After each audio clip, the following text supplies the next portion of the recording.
The journey into the truth of who you are can feel like it's riddled with landmines, especially when we begin to wander into the territory of boundaries, the invisible borders that we erect to feel safe and secure in any given situation.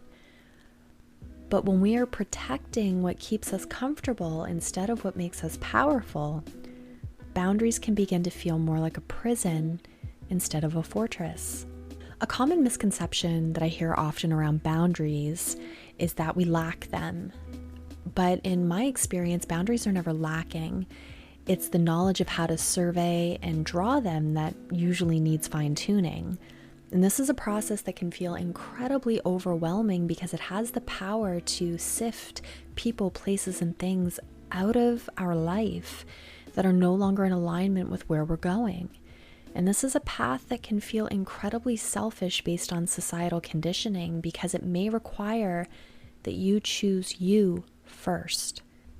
An incredibly confronting and audacious task inside of a codependent victim consciousness paradigm where we are more times than not expected to hurt and betray ourselves for the quote, greater good. I don't like that. I have many issues with that over the past few years, but I digress. Boundaries are deeply tied to how we feel seen and heard and often reflect our internal dialogue and levels of self-worth. I've noticed in myself over the years that when I throw up protective walls because I'm reacting through the lens of fear and past hurts, there is almost always an equal and opposite reaction that occurs, and I become a wrecking ball, blasting through the boundaries of others. It's this internal pendulum swing between self-preservation and self-destruction that I'm pretty sure we've all experienced in one way, shape, or form. And if you're willing to be radically honest with yourself, I'm sure that you can pinpoint those times in your life. So then what? What does all this mean when it comes to boundaries? So I've learned the hard way that you can't block out hurt and filter in love at the same time. And I've had to dig deep and evaluate if what used to keep me safe is still necessary and then adjust as needed. So as I've honed my communication skills and learned how to stand in my truth regardless of how uncomfortable it might be, rigid and punitive boundaries have begun to evolve into energetic standards that allow me to access the space and grace that I need to make sound decisions that are in my highest and greatest good. And notice I said my highest and greatest good. An evolution that happened over time and through a series of micro adjustments to my thoughts, words, and actions. And these micro adjustments that I'm talking about and how to start implementing them are at the heart of my conversation today. Meet Kat Polsinelli, a resilient entrepreneur, coach, speaker, and podcaster. From performing on stage at 10 to navigating teenage pregnancy and enduring an abusive relationship, she has emerged courageous and empowered. Kat's inspiring love story led her to marry her soulmate in a symbolic cave ceremony. And as the founder of the Lotus Effect, she empowers individuals to rise above challenges and unlock their potential through powerful mindset and customized business operations. Her mission is to guide others on their Lotus journey, transforming muddy waters into beautiful, fulfilled lives. Now, despite a few technical difficulties, Kat and I soldiered through, and I can't wait for you to meet and feel her infectious energy. And if you love what you hear, we continue this conversation on her podcast, Real Chat with Kat. And our episode will be linked in the show notes as soon as it's available. As always, if you haven't already, please subscribe, rate, and review the Grand Rising Experience wherever you're listening. And also head over to grandrisingexperience.substack.com to be the first to know every time a new episode or an article drops. Substack is my hub for all things audio and written. It truly helps crack the algorithm and ensure that these valuable stories find those who need to hear them. You can also head over to NicoleConnor.com to learn more about the Portal membership and any upcoming summits that you can attend both virtually or in person. Thank you so much for being here. I love you. Let's dive in. I like that you are framing it in that way, because I think sometimes we get caught in not accepting the reality that we have in front of us, and it begins to shape the decisions that we make, either because we are thinking too far in the past or we're projecting too far into the future, and it doesn't allow us to really be able to tap into what's right in front of us and the lessons and the blessings that we're surrounded by every single day to inform the choices that we can make going forward. Kind of when you look at your life experience to date and the jobs that you've had, the relationships that you've had, how has all of that informed the business that you've created and the Lotus Effect, which is your newest baby that you're birthing into being right now? Gosh, the journey and the relationships. I definitely see the past as like, that was kind of like my trial and error, right? Space. It still happens, right? You still have trial and error, but that to me is like, it's a really great way for me to reflect on what I went through, what I didn't like, the things that I wish I would have changed, and then how I was able to look at that later and be like, okay, so like, this is what I want to avoid, right? These are where boundaries need to be placed. So for me, and for a long time, it wasn't necessarily like that. It was kind of like, why me? Why me? But now, especially in stepping into the coaching world, and especially with the Lotus Effect, there's almost like a complete detachment where when I talk about my story, and even when I share with other people, which is very often, about the things that I've been through, the abuse that I went through, and starting over at 27 and having kids, like, I'm able to see it in such a way of like, there's a piece of empathy for the person that went through it. Like when your friend is sharing a story with you and you're like, oh my gosh, like, I understand that, I feel for you. That's kind of how it is for me when I talk about my story, which has created this amazing atmosphere for the Lotus Effect, because now I get to do that for other people and the stories that they are telling themselves, or the trials and errors that they have been through that they haven't been able to find the lessons on. I am able to can be completely detached from the situation and have the empathy to understand where they're coming from and help them find the solution.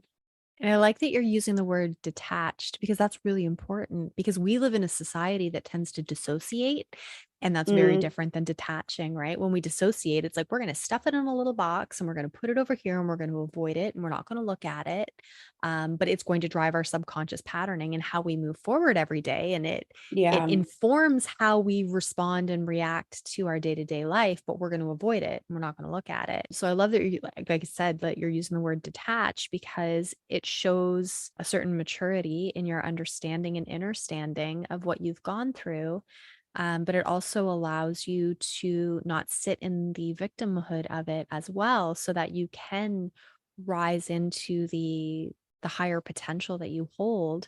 And it allows you to be able to then show up for people in a place of mentorship and guidance, instead of that person that you commiserate with, which is really important and can sometimes happen in the coaching realm if we're not able to step back from our own story and be the observer of it. Yeah, it's kind of like, and I was funny because I just had a conversation with someone about this the other day, because it's almost like, what did they say? You're looking for a trauma buddy. So you're looking for someone that you can be right in there with it. But then what happens is you're putting your bias on them, the things that you went through and how you would have handled the situation. The triggers are involved in it. And like, so it's like you guys are in the muck together side by side, but like, who's going to be the person to drag the other person out of the mud? Whereas, you know, the whole purpose of the Lotus Effect is I can pull you out of the mud. I can still see you in the mud. I can understand why you're in the mud, and I can help bring you out of it to bring you to the surface so that you can blossom into what is uniquely you. And I think that that's where a lot of mentors and coaches really have to be careful, is understanding that we are there to see what the person already is. They just don't know it yet, and give them the push and the help, the guidance to get them there without putting our own triggers, our own bias, our own traumas on them that could ultimately keep them small, or they don't get to the place that they want to be. They get to the place that you thought that they should be, versus following them along in the journey. And if their path changes, understanding and asking the proper questions as to why, and then being able to help them go wherever they feel like they naturally flow. Yes, that came up for us in our first conversation. It was one of the things that we bonded over, because it is really important that we're able to witness others, because it's through that act of observing and witnessing that we allow people to find their own journey. And trauma bonding is real, and it is, if you don't have the tools or the awareness or the discernment to realize when you're in trauma bonding. And it's not to say that you still can't fall into those spaces if you're considered like, quote, awake and aware. Every so often we all take a little nap, and our kind of our subconscious programming and our nervous system will get activated to the point that we end up in those spaces, because that's also community, and community in our monkey brain is safety. Extrication from the tribe is, that meant sudden death back in the day. So sometimes, we want to find that safety and security in what feels familiar, because it can help suppress the nervous system if it's highly activated. But when you do choose to step into the role of coaching and to take on that mentorship role, it needs to be from a place of higher awareness and understanding, that when you see that happening, when you can observe it and witness it within yourself, you have to go, okay, time to break, time to reset, time to dig into my toolkit, so that I can now show up for that person as a, like you said, a reflection point, a mirror. And it's interesting because it can go two ways. You can either be in a room full of people and feel small and that you don't deserve to be there because you're only seeing your shortcomings reflected back to you.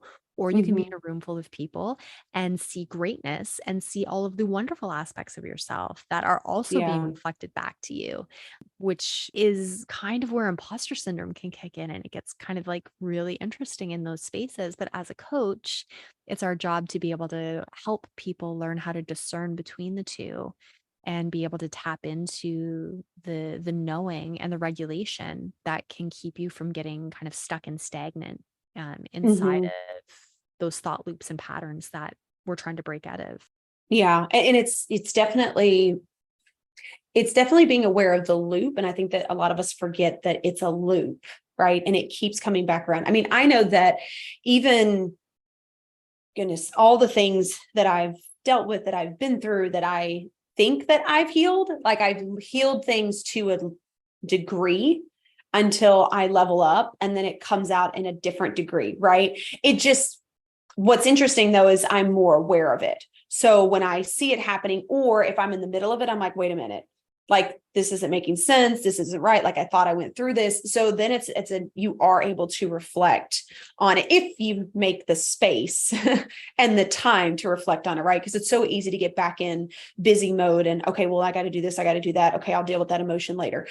Which I did that for the longest time when I got out of my abusive relationship. So that was that, like we were talking in the beginning, that disassociation, not detachment, just shoving it down in the box and thinking it'll go away or you'll have time to deal with it later, versus making space for it in the moment, or if you can't in that moment, writing it down so that you can come back to it when you do have 10 or 15 minutes. So it's interesting that, they say that you peel back the layers like an onion when it comes to learning more about yourself, but it's the same thing when you're putting yourself back together. It's just you're putting the onion back together layer by layer, and you have to heal each one of those layers. It's not that, for me, I have found that it's not that you heal that whole layer all in one. There's just different pieces. And sometimes you start with like the bigger pieces, and as you put that together, you start moving to the smaller pieces and start putting it back together, but you still have different layers of it that have to be touched on before it's completely taken care of. And sometimes different pieces of that don't come out until you've leveled up in your body, you've leveled up in your personal life, your business life, whatever the case may be. And then that's when that next piece comes out, that it's like, oh, okay, I need to deal with this specifically. Beforehand, it was dealing with this. It's essentially the same topic. It's just different levels in that topic. Yeah, it's like when you reread a book, every time you read it, you're going to pull something new out of it and see something that you didn't see before. Mm-hmm. And it's so true. It never stops. We just continue to grow and have a different lens of perspective and awareness on our circumstance. And I know I recently found myself in a situation where I'm like, "Ooh, this feels familiar. Why does this feel familiar? Am I repeating something?" Like I need to take a beat and take a step back and go, okay, like what's causing this? Why am I doing it? Why Mm-hmm. does this feel familiar? Is it good familiar, bad familiar?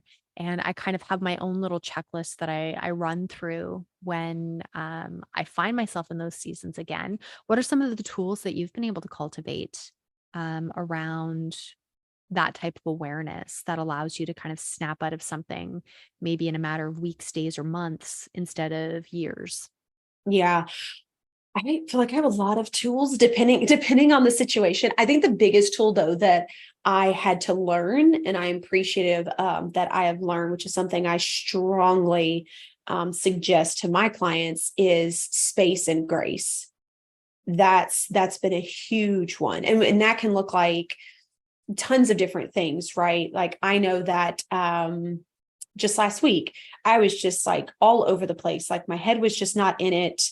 I could focus for like a little bit and it was like, like right back at it again. So what I ended up doing was I looked at my calendar and certain meetings that I had with people, and then I just canceled everything. I just rescheduled all of it, and just said, thanks for understanding, taking a personal day, the end. Because we seem to think that people are going to be upset with us or they're not going to be understanding. But a lot of people that are in their own journey know that like crap happens, right? And we forget, and this was a good reminder for me. So I was having a day. I was like, okay, I got through the one thing. I had a call with my mentor, and like everything came out in this one meeting.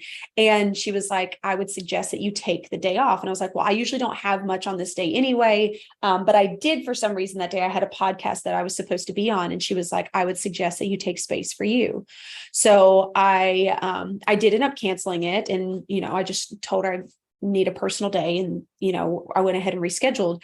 What's interesting is that I found out that she needed it as well, and we forget that by not giving ourselves space, we may actually be keeping someone else from getting the space that they need, that maybe they're not aware that they need to take off, but by you canceling or rescheduling or moving your stuff around gives them the space that they need, because now they're like, okay, I've got 10 minutes because they dropped off. And I've done that before, where I've had all these things planned out, or, back-to-back podcasting episodes, and then someone will cancel. And I'm like, I needed that. So like, while I could decide to get irritated with them or frustrated because they canceled last minute, or they canceled an hour before, when I think about it, a lot of times it's because I needed that. And so again, it comes back to that reframing how things work, but giving yourself space and grace has been the biggest thing for me, and I use that on a regular basis to help with things. And sometimes it's just that I need like 30 minutes. And so I go sit outside. And sometimes I'm like, I just need to refocus to get through this one appointment, and then I can move everything else, afterwards. And so for me, it's smells. So like I'll light something in my office and I'll focus on the smell for 5 minutes, hop into what needs to be done, and then clear my schedule. But there have been times where I can feel things coming on, and I'll go into my schedule the next week and just block like 2 days off. And then if I want to work on things in my business, I can, but I know I'm not at the capacity to have the human interaction or to continue with clients or whatever the case may be.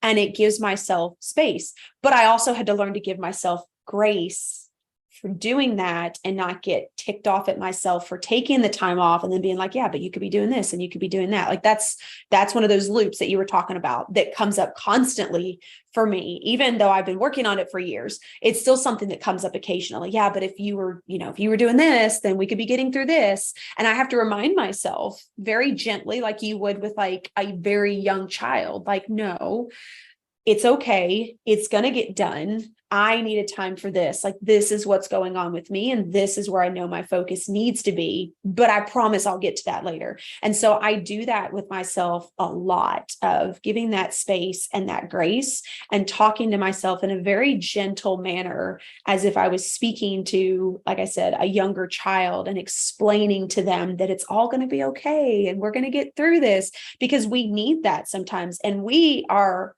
harsher on ourselves than I feel like anyone else could be, like, especially when it comes into business and personal. I was like that being a mom as well, and the things that I couldn't give to my kids or couldn't do for my kids, and always feeling like there needed to be more. And we forget that. So being very aware of how you speak to yourself when you're going through those moments is very important too.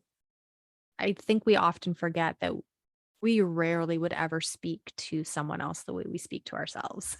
We Oh wouldn't have the yeah. nerve, right? We wouldn't have the nerve or the audacity to say things. Some people do, but majority of the people would never speak to someone else the way they speak to themselves. And I Yeah. love that you've cultivated that for yourself. And a huge part of the lesson in that is also the stories that we tell ourselves in that space, and in the cultivation of that grace, that can teach us a lot about how we've learned the programming as well. Like the shoulds, that's a big thing in business, is I should be doing this and I should be doing Mm-hmm. that. And it's those shoulds that tend to lead to the procrastination.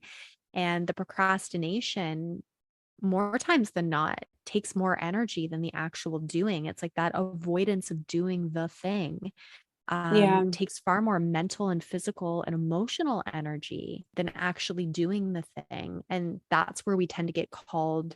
I find for myself, I'm called even deeper inward to go, okay, why do I feel like I should be doing this thing? Is it because it's an essential component of my business? Is it something that I really need to be doing? Is it something that I'm doing because socially I've been programmed to do it? Is it something that maybe I need to delegate to someone else to do? Is it really Mm-hmm. imperative? Is it busy work? Is it distracting me from something even deeper that I need to be doing? It's a very it's a very interesting spiral that we can go into when and I mean spiral in a good way, because it allows us to either go deeper into an issue instead of getting caught in the loop, or we can start raising out of it as well. It's like that corkscrew effect, because there are a lot of things that we've been programmed to do, and we have no idea why. It's just what we've been told is socially acceptable, or is even worse, a formula for success. And because Yeah. sometimes our own power gets usurped through these external formulas of success, and we lose our own innate talent in that as well. And I know through your coaching, you do operations and mindset. So you are very business focused. So what Mm-hmm. are some of the roadblocks that you see people showing up with the most when it comes to structure and organization within their business? Funny enough, what you were just talking about, it's that procrastination piece of like knowing that you need to get it done, but not wanting to get over the hump, but then I could find something else. And a lot of times we get stuck in that because we have so many other things going on in our mind. So one thing that, I really focus on with people is to actually physically write it down. Like if you think that you have 10,000 things in your mind, write it down. Every single thing that pops up, just start making a list and then go back through it, because then you can see like, oh, it's like 15 things, right? Like, because our brains go so sideways that we feel like everything's fallen apart. And one of the other things that I always suggest, and I love talking about with my clients, especially, is when it comes to, well, my day is just crazy, or like, I just don't have the space, or I don't feel like I have enough time to get anything done. Like that tends to be where everybody goes back to. If you really take your day and like take it apart, you can really see where you're actually focusing on, where you are not. And so I do one of two things. One is, if someone is like, I'm constantly busy, I have all these things to do, like I don't have space, what I always suggest is, what I want you to do is follow your calendar, and every time that you do a task, I don't care if it's on your calendar or not, I want you to put it on your calendar and put the amount of time that it took. Because it's interesting when you do that and then go back and look at your week and go, oh, well, I stopped here to take my kids here because they said they wanted to, and that took an hour and a half. And then I came back and, okay, well, then you just lost that because you didn't have a boundary, right? So that's something that we need to talk about. Or do we need to restructure your day because your kids are out of school right now? And so your structure for summer is totally different than when they're in school. That helps us understand where the procrastination is coming in. And is it a mindset piece and we just don't want to do it because it makes us nervous or we're afraid? Or is it because there are all these other things that we feel like we are solely responsible for, that we are not putting it into a specific place? So that's the first thing that I always suggest to people. And the other thing is, know how you work. So for me, I'm a very early morning person, and I know that by like 2:00, I kind of start to fade, right? So all of my important things, my conversations that need to be had, if I'm, doing stuff for my business, if I'm doing anything that is strongly important or that needs to be creative, tends to happen in the beginning of my day. Toward the end of my day, I tend to have more networking calls or discovery call conversations, or following up with people that need to be touch base. My email does not get checked until the end of my day, because I know that if I start my morning by checking my email, I'm going to go in 50 different directions, and I'm going to forget what I was supposed to do. And then I'm like, oh, well, I should do this. Oh, and then I should get back to this person. Well, then I should probably do this because they asked me to take care of that. Like, I know what's going to happen because my brain is on fire in the morning. In the afternoon, it's a lot easier for me to go through my emails, delegate, and then be like, oh, okay, so I need to get back to them, and I can make a list, and then I can strategically put it in my calendar for the rest of the week of when it needs to get done. But that's something that works for me. I've worked with other people that still work a part-time job. Okay, well, then we need to structure your days around your job and how you function, right? Where can we make space? But where do you also need a breather so that when you get into your own business, you're starting it off on the right foot? And if you know that, like, hey, I'm usually not awake till like 12 o'clock. Okay, that's fine. Great. So then what can we do in the times that you are awake that doesn't use a ton of energy, but you need to get done? And then when you're like really energized and ready to go, we can work on those pieces in your business so that you nail them and you get them done. And it's not you're taking 3 hours to get content completed, when if you were in the right headspace at the right time, when your energy is high, you could have it done in 30 minutes and you're like, yeah, that was great. Right. So it's really understanding who you are and how you function. And that is what holds a lot of people up from putting systems in their business or figuring out what needs to be delegated or how we can systematize things, because people don't understand how they work. A lot of us, especially me, right? We come from a corporate setting. And so we're like, okay, 8 to 5. I work from this time to this time. If I get a lunch, I get a lunch. No, that's not how it works, right? And you don't necessarily need to do the same activity every single day, right? I love networking with people. I love helping other people grow. I only do it 2 days a week. my calendar's blocked off the rest for that, because if not, it takes a lot of energy for me. And then I can't focus when I'm speaking to my coaching clients, or if I'm doing my podcast, I have to be very in depth in my podcast. And I enjoy doing that. I want the message to come out right. So I don't schedule things in between my podcast. You have to know how you work and then delegate your days out accordingly. And that tends to be where the majority of people I see get stuck, is that. And then once you help with that, it's so much easier to flow into other things, how you can put systems in, where your new habits need to begin, how do we want to structure the business, where can we start making things the way they don't take as long as they used to. But you have to understand how you work first and foremost in your business and understand that part of you before we can do anything else. We are speaking the same language. I'm also very much an early morning person, and I've adopted the create before I consume mantra, because if not, my attention gets diluted, my ideas get lost. If I don't write them down, they're gone and they may never come back. Or they might, but they're not going to be with the same intensity that I originally had them. And I also come from a corporate background, and I love your concept of throwing everything in a calendar, because something we used to do, and I was working in private equity, high volume of emails. Like, it was nothing for me to get 450 emails a day for a single client.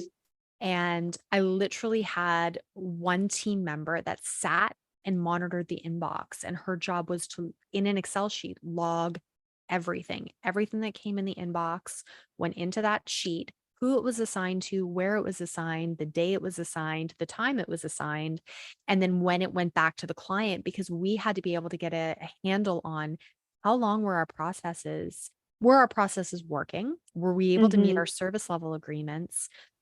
How long was it feasibly taking us to do the work? Because we couldn't go to ownership and say, we need more bodies on this, because we didn't actually know how the time was being allocated. And I think from an entrepreneurship standpoint, I learned so many wonderful systems, strategies while I was in corporate.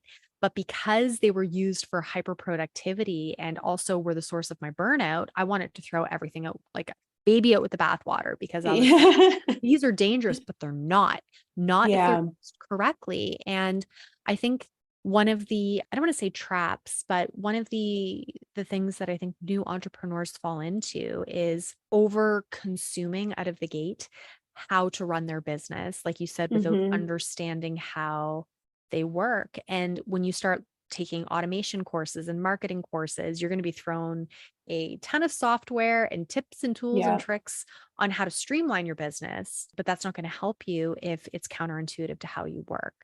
And I like to work lean. I'm more of an analog gal, and I like to try and keep things as simple as possible. So very much like you explained, I really had to learn my style of working, and my style of working, the time I like to work, when there's no one telling me you have to work between these times. Do I really want to work at that time, or do I want to work earlier? Do I want to work later? Do I want to have siesta in the middle of my day? What feels good for my body? And those are some of the stories that we tell ourselves through however we've been trained and conditioned to work, that we have to give ourselves the permission to undo, and the grace and the space, as you said earlier, to do it. And that in itself is a journey, to be able to give yourself the time to allow your business to materialize and unfold in a way that feels good as well. Yeah. Well, and because we want everything done right now, right? So if we're not making money in our business in the first few months, then something's wrong with us. A lot of us don't understand that there are so many processes that need to be dealt with first before you can even get into how you want to run your business, right? Especially if you're a coach or a mentor, because the product that you're offering is basically yourself. And so that in itself takes a lot of time. And if you aren't clear on who you are, why exactly that you want to run your business outside of, well, I just want to work my own hours and make a lot of money, then you're not going to bring people into your world, because you're not giving off the right energy. And that's something that I had a conversation with a client not too long ago. She was so stuck on creating her business and bringing people to her. And she's like, I'm doing all the things and I'm making the content and da da da. And but what I found out is there was a personal struggle. There was a lot of things. She had lost several people in like a matter of a year. And I'm like, have you given yourself time to grieve? Well, no, because I've got to get my business running. I'm like, but the energy that you're putting off is an injured energy. It's not a healed energy. So people are completely disconnected. They're not getting your message because your heart because your heart is still trying to grieve for something that it needs space for, that you're not giving it time to. I mean, so you can focus on your business all you want, but you're going to work 10 times harder to get that 1 or 2 clients versus take the time off, start making the space for you to grieve. I don't care if it's just half a day. Take that time every week for you, and then integrate some of the pieces that you love about your business so that you raise your energy, so that people feel that from you. And then we can start adding pieces into that. But we forget that because we are always in this go, go, go mindset.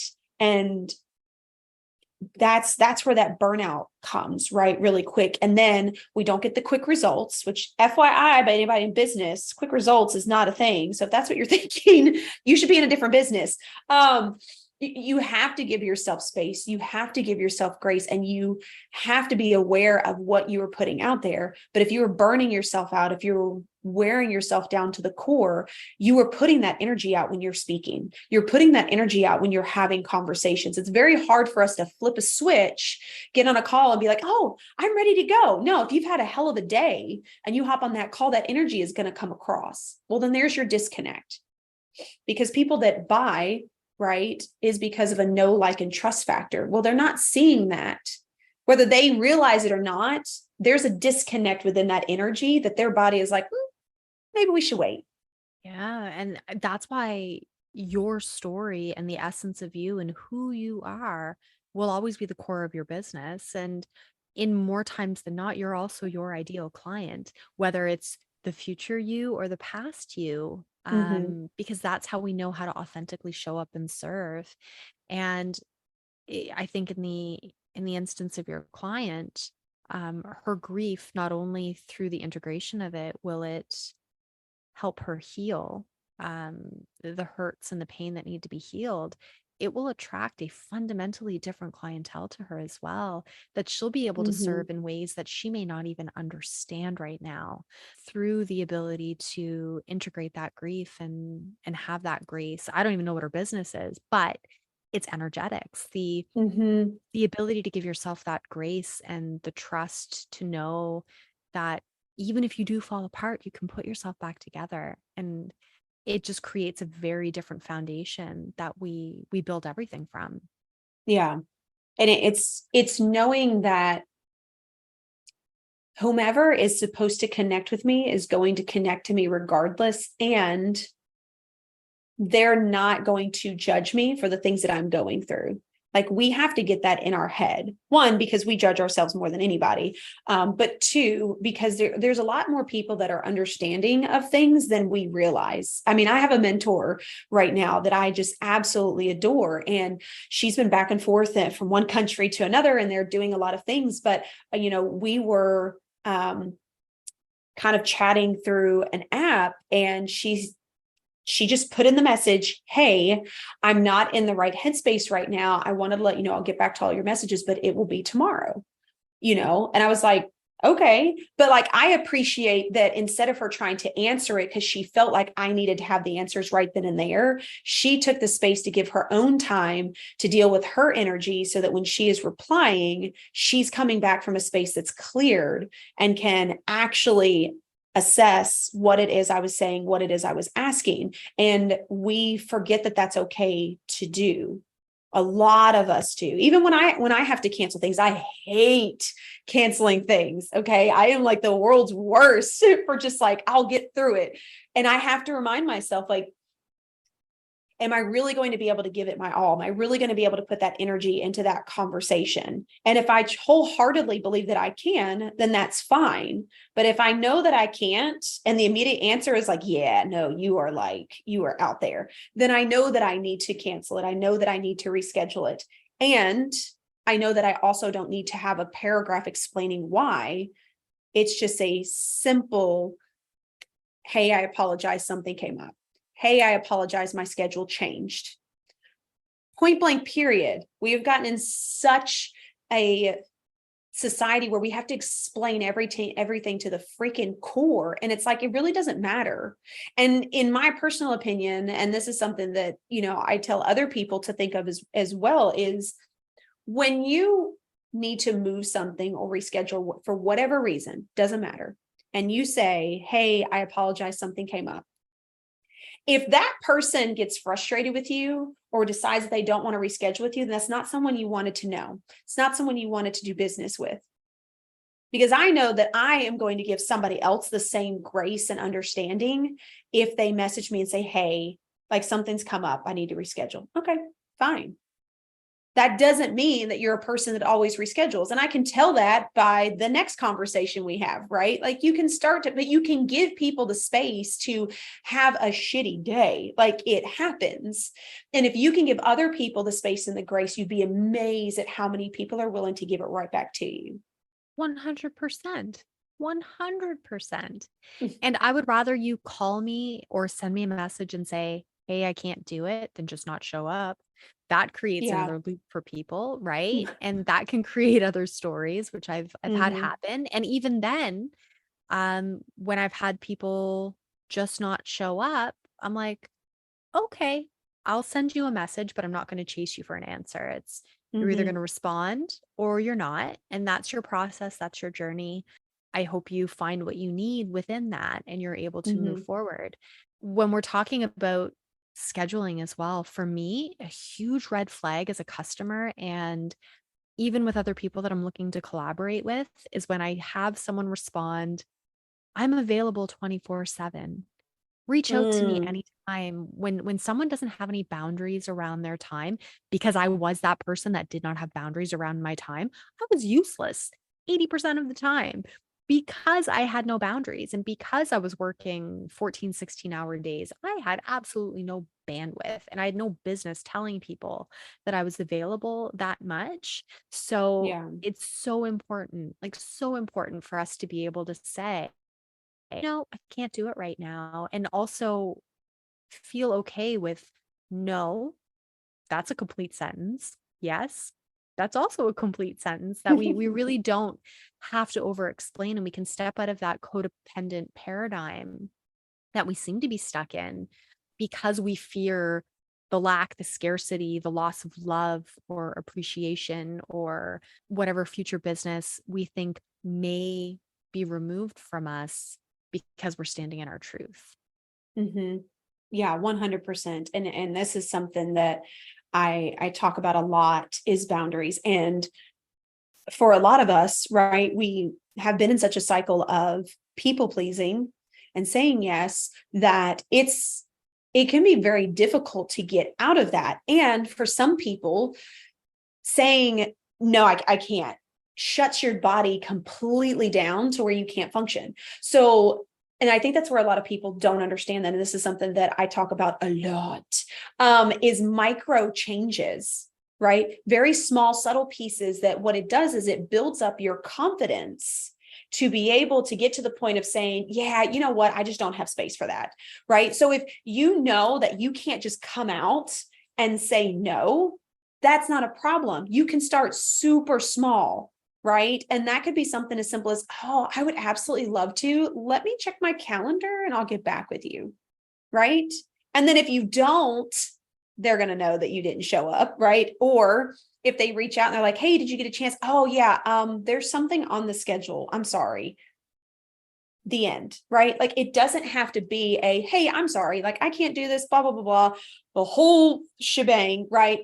And if you're not at the capacity of saying, yeah, no, I'm already booked, you can start with simple things that you can say that you just get in the habit of saying. hey, I'm sorry, I got something on my calendar. Here's the thing, and this is really cool. I had a conversation with some friends and I a couple of weeks ago because we're reading a book together and we were talking about boundaries. And she made a comment to our other friend about, when you have an appointment, it doesn't matter what your appointment's with. Your appointment could be with yourself, sitting on your porch, not doing anything. It's an appointment on your calendar. That is all anybody needs to know. Point blank, period. It's an appointment that's on my calendar. And we forget that. And I love that because it also, again, it gives people space to just fill that void without having to be like, I don't want to be rude. I don't want to say no. Okay, well then don't. Hey, I've already got something on my calendar, but I appreciate it. Or send me information for next time, or catch me on the next time that you do something and we'll definitely coordinate. But when you start off with something small like that and you start to repeat it, you will build your own boundaries in that space because you're building inner confidence, you're building inner courage, and then it gets easier and it gets easier and it gets easier. I mean, when I talk to my clients, I still have some that are real estate clients. And I tell them as soon as I meet them, hey, just so you know, office hours are normally from like 9 to 7. And I'll take calls usually after 7 because that's family time. That's when I wind down. Like, if you have a question, feel free to text me, reach out. Just know that I probably won't get back to you till the next day. Like, that is a standard that's set across the board. And that's with any of my clients that I work with. Because one, I need my space. And two, I've got to the point to where I know that my boundary is more important. But before, it was very hard to do that, right? So like, I would just put my phone on sleep mode at 8 so that I wouldn't see the text message, so that the next day I could be like, oh, I'm sorry, my phone was on sleep mode. I just didn't see it, right? But that worked for me. And I know it sounds really stupid, but it was a way for me to be like, okay, don't answer it. Don't answer it. Don't answer it. And once I started telling people it, then it became a normal for me to be like, oh, I'm sorry. Well, my sleep goes on at 8, so I probably won't see your message anyway. And so I just started building off of that till it got to the point where it was like, hey, these are my hours. This is where my cutoff is. This is my family time, right? But I didn't start there. And I think a lot of people forget that when we talk about boundaries and dealing with people pleasing, is you don't have to go hardcore in and be like, this is what I do and this is what I don't do, because it will shut your nervous system down because it's not ready for it and it's not used to it. And that is so uncomfortable that the body doesn't know what to do. So it's easier to revert back to what you've been doing versus making small little micro changes and just tweaking them and doing it until that becomes comfortable, and then try to add on to it and then build upon that to get you to where you want to be. Oh, absolutely. And I champion the little micro changes and the micro adjustments because that's also the difference for me, that's the difference between a like a boundary and a standard, right? And Mhm. what you also described was like the difference between like throwing up a ball, which is also a lot of work. It takes a lot of mental energy to maintain, or building a little fence with a gate. Yeah. Because it, right? Because it, when you have the walls up, like it's a lot of work to maintain them and to hold that rigidity within yourself because there's something within you that either doesn't trust what you're saying, or there's a lack of self-loyalty and accountability to Mhm. ensure that you can enforce that and maintain it. I don't even want to say the word enforce, like maintain it on a regular basis. Like a standard is, this is just how I operate, and take it or leave it. And as you said earlier, the clients that respect that will stay, and the ones that don't are not for you. They're for someone else. And Yeah. that's a lesson for them to learn in another space. And I know for me in business, through my evolution, is really, and this was like a deeply ingrained childhood thing, is I'm not for everyone, and that's okay. I don't have to, I'm not Yes. for everyone, and that is okay. We're all unique. We all have our own flavor. It's also why when we really want to get into the meat of business, there's really no such thing as competition, because there is someone for everyone and there's enough for, are always going to, regardless of what you offer, people are going to come to you in different seasons of their life for different reasons, and they're going to Yeah. resonate with you specifically because of who you, not only who you are, but who you be, who you show up as Mhm. every day. And it's It's so important, but that's where that kind of that loyalty that we have to have within first, to be able to create those parameters for the life that we want to build. Because ultimately, when you're going into business for yourself, it's because you have a life that you are looking to construct for yourself that serves you first before it Yep. serves everyone else. And if you're doing it from a place of jumping to the whim of everyone around you, you're not going to fulfill that goal of creating that life that you want. Yeah. Yeah. Then you've just created a corporate mindset and a corporate world in your own home. Thank you. Amen. Yes. And that is what we are here to break right now. That's why we're having this conversation. It's amazing. So what kind of people show up for you, and who do you find comes to you and is looking for your particular services? Yeah. So I feel like I have a realm of people. No, a lot of people that I tend to deal with are can be in two different areas. I have some people that know that their business is more of where they need to start. But I have had others that are like, I just need the mindset piece behind it. And then we can work on the business on the back end if we have it. So I offer both. I combine the two, but I offer them separately depending on where someone feels like they are at. And then we can assess it from there. But a lot of people that do come to me are those that they're in that overwhelmed space. They're ready to shut down. They aren't really sure where they want to go. They've done all the courses, they've taken all the classes, they've heard from everyone else, and they're so tired of that that they can't figure out where they are in that process. And that's where I come in, is to help them lean into that, to take pieces from what they've learned that they may want to actually integrate and tweak it so that they can work with how they are. But they're tired of trying to fit in everybody else's box. They're tired of it, and they're ready to do things their way, whatever that looks like, right? Like I said, operations or on the mindset side. And I am just there to help guide in whatever direction it is that they know they want to go, or help them understand where it is that their heart already knows that they want to go. And those are the people that come to me. Beautiful. And I know when we had our first conversation, you said when someone calls you, or sits down with you for their very first time, you're not even talking about business usually. You're having a very kind of heart to heart conversation. So if I was to book an appointment with you right now and we were to sit down for our intake, what does that look like? I ask a lot of questions. Mhm, And mhm. it's because I want you to dive in deep, because a lot of us tend to give a surface level answer. And that is whatever the conscious brain thinks that is our issue at that moment, right? I need my schedule redone. Okay, great. Why? What does that look like? Why do you feel like that? What has been going on in your day? What are you looking to change? So I'm going to ask a ton of questions to really make you pull out what the actual issue is. Then from there, we can assess the direction that we need to go. And for some people, that is okay. Well, then your systems are where we need to work on. Or it's okay, I understand your systems is where you want to go, but what you were telling me and what you're explaining to me is completely different than the face that you put on when we first met. So there's something in the mindset piece that we need to work on. There's something that's on your heart. There's something that needs to be healed.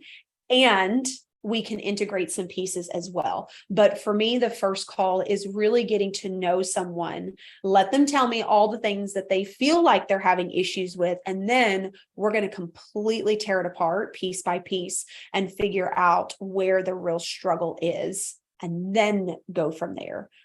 For some people, we are able to dive in a little bit on the first bit, but for a lot of people, it's just giving space to let them release all of the crap that is on their mind, that is bothering them, that they're not getting done, that they feel like needs to be fixed. And then we can discuss toward the end, okay, this is the direction I feel like you're going to want to go. And then this is what I can offer you. Then we can start in the next session. But the first session is really understanding and trying to give you clarity as well to see what that looks like. Because we may have a conversation and I may find out that it's something that maybe I don't specialize in, and that really is what your problem is. And that's totally fine. So then I can give you to someone that I know can help you, and I can already give them the backstory for a lot of it. with the partners that I have, but it's really diving into who you are and your problems first. Yeah, that's beautiful. And it also highlights the importance of collaboration because you innately understand you're not for everyone, even though you may have a great chemistry with someone. But you have the wherewithal to be able to say, not right now, but I'm going to make sure that you're still well taken care of. And I love that. And I think it's so important. And it's something that I'm definitely passionate about cultivating within this elevated business community that's emerging right now. If people want to get familiar with you before they commit to an exploratory call and just get to know a little bit more about Kat, can you tell us a little bit about the Lotus Effect? Yeah, sure. So the Lotus Effect is actually my private Facebook group where you can always pop in, men and women, to really learn about who I am. I do live calls in there and things like that. So we're creating a really great community. And then my podcast, Real Chat with Kat, is this huge collaborative space that is just there to allow open-ended conversations like you and I, and people are able to take away whatever works for them. So whether that's business tips, support, maybe you found someone you needed to work with or connect with that you would have never thought to connect with, or just I understand what they're going through and I connect with that. And so now I know it's okay. So that's the whole point of the podcast, was just to create a very collaborative space where we could learn from one another and really get an in-depth conversation that people can connect with all over the world. Kat, it's always a pleasure. And I know we're going to sit down again for another conversation coming up. But in the meantime, how can people find you? Oh, yes. So I'm on LinkedIn, Facebook, and Instagram, the Lotus Effect Coach. So you can find me on all those platforms. And then, like I said, you can also connect with me if you're looking for a community and people that are asking each other questions and building their businesses as well. You can hop into my private Facebook group, the Lotus Effect. And that's going to be the easiest way, or you can find me on my website. So the-lotus-effect.com. And there's ways for you to connect with me in there and set up a call if that's something you choose to do as well. Beautiful. And I know people can also listen to you on the radio if they are in Atlanta, if they're yes. 99.1 FM. Beautiful. That's very exciting. I love that for you. Wonderful. Well, thank you so much for coming on and sharing your wisdom and your experience and your knowledge. And it's always a pleasure to be able to connect with you, even through the technical difficulties. Just keep rocking and rolling. Oh, yeah. Getting from point A to point B can feel a little less daunting when we are given the permission to take baby steps. And Kat so beautifully and so powerfully conveys that in all that she does, and is a huge champion and advocate for the micro adjustments, which I love because it's the micro adjustments that I've implemented through all aspects of my life, be it within relationships, learning how to find my voice, finding a fitness routine, changing my nutrition, all of it. It's those micro adjustments that over the course of years, building the persistence and the patience and the fortitude to build upon micro change by micro change, that I've come leaps and bounds in my life. And the reason I have these conversations and ask other people to share their own stories is that I know through my journey, hearing other people who have struggled with things that I can relate to, it's allowed me to see my possibilities inside of their reality, and therefore gave me the courage and permission to do the same. As always, thank you so much for being here. If you like this conversation, we will be having part 2 of it on Real Chat with Kat, and that link will be in the show notes below as soon as it's live. But in the meantime, if you haven't already, please like, share, and subscribe to the Grand Rising Experience wherever you are listening. It means more to me than you could possibly know. But until next time, thank you so much for being here. I love you.